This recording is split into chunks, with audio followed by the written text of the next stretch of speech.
My name is Raaheela Ahmed, and I am the daughter of immigrants. My dad is an immigrant from India, and my mother is an immigrant from Pakistan. And they both came here at different points in their life, but it's really because of my dad um, that I ran for office in the first place. So he moved to the United States when he was about my age, in his mid 20s. Within 10 years of him moving to the United States, he decided that he wanted to run for office. So he ran for office for the first time when I was 5 years old, back in 1998. My sister and I would be at parades with him holding little vote for my dad signs back when we were toddlers. And he lost that election for state representative, state delegate, and ran again 4 years later. And me and my sister progressively over time just became more and more involved in his campaign. So when I was 9 years old for his second run, we used to have sleepover parties with our cousins, and it was just an assembly line. It was someone was folding, someone was stuffing, someone was sealing the envelope, and someone was stamping it. And that's the way that we got out the information about him and his campaign. He ran again when I was 13 years old, and at that point in time, we started going door to door. And he lost that race. He ran again when I was 17. And by then I was essentially running his election day operations. He ran 4 times when I was growing up, and he lost every race, but he kept going because he wanted to serve community. And when I turned 18, just the next year after he ran his fourth campaign, he looked at me and he said, "Raaheela, it's your time to run." And I told him he was crazy and that I didn't want to do it. And it was just so difficult to imagine myself putting myself out there in that space, putting my family out there in that space again, because really when you're running campaigns, it's not about you, it's also about the people around you, and everyone becomes a target of the public eye. So 18 years old, I'm in college, I'm living with my father, can't get away from him. And he just kept telling me these 4 things over and over again. And those things were that, "Raaheela, you're passionate about this work, you're passionate about education. Our community needs you in this role. You are qualified, and I will support you." And he kept telling me those things over and over and over again until I said, okay, let's give it a shot. Ran as an anti-establishment candidate. No one really thought I would make it anywhere, but we won the primary election, and then we lost the general election by 3%. I ran for school board for the first time as a second semester freshman, and again in 2016, and I won with 57% of the vote. So it was a very, it took a lot of cajoling for me to believe in myself. And I think that's the case for many women. I think it's the case for many women of color. And I'm just so grateful that I had a parent that was pushing me in this direction, that was kept telling me what I innately knew, but he said it and he kept saying it. It really has been a family affair, but my grandparents who were out here creating signs and putting up signs for me, that were out there campaigning at the polls for me, even though they may not speak the English, right? They're still out there. They're out there saying, "Vote for my granddaughter." You know, this is what it's about.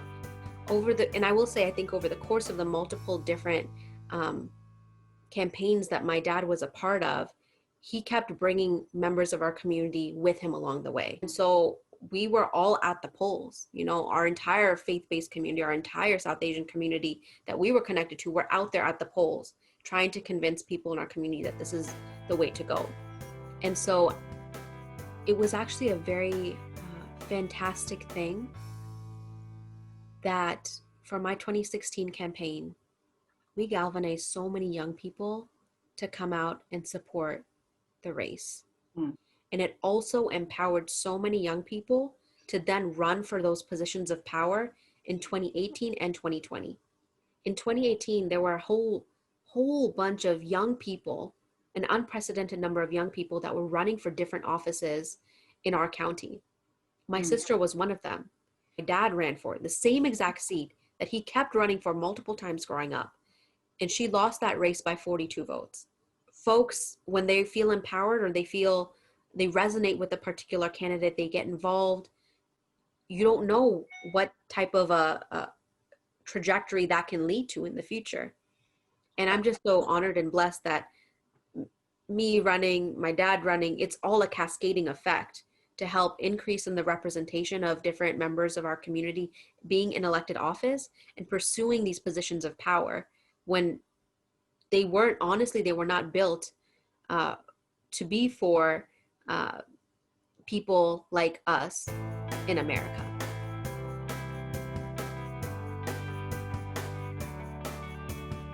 I work full-time for a nonprofit called Campus Vote Project. And Campus Vote Project is all about institutionalizing voting on college campuses and getting young people out to vote. And I manage the national team of staff that we have.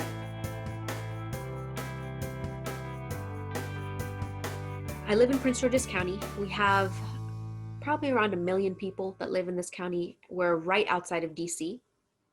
And our student population is over 130,000 students. We're one of the top 25 largest school districts in the country. I'm really big on making sure that we have strong community engagement and accountability and transparency in the work that we do. Specifically, I want to see a closing of the achievement gap of so many of our students that are on the margins. Our English language learner students, our Latino students, which are a growing population in our student population in our school district.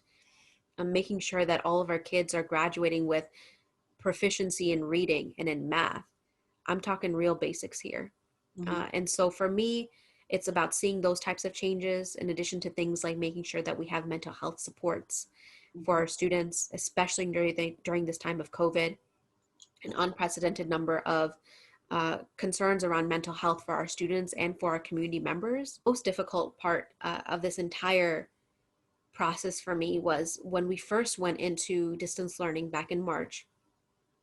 We had still a couple of months left of school. There were, at that time, hundreds of students that were not logging on, that we didn't know where they were.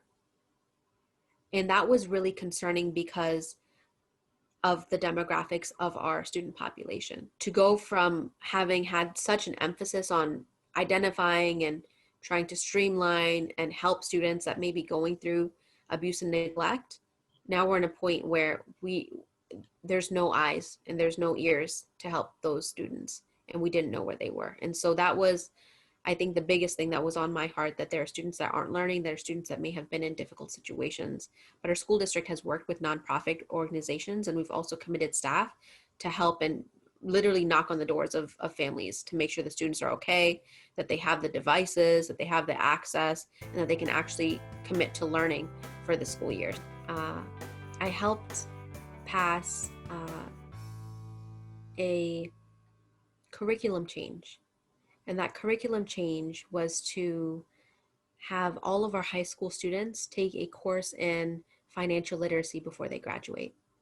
And so for me, it feels like if we're trying to build generational wealth of communities of color, we need to make sure that students of color are prepared and are given the information to be able to build that wealth. And that only happens if we're able to provide that opportunity to students. And not only the opportunity, but the requirement that they must learn this, and they will learn this because this will help set them up for success. This is the one thing that I will look back at and said, this is why I was there, to help move this forward.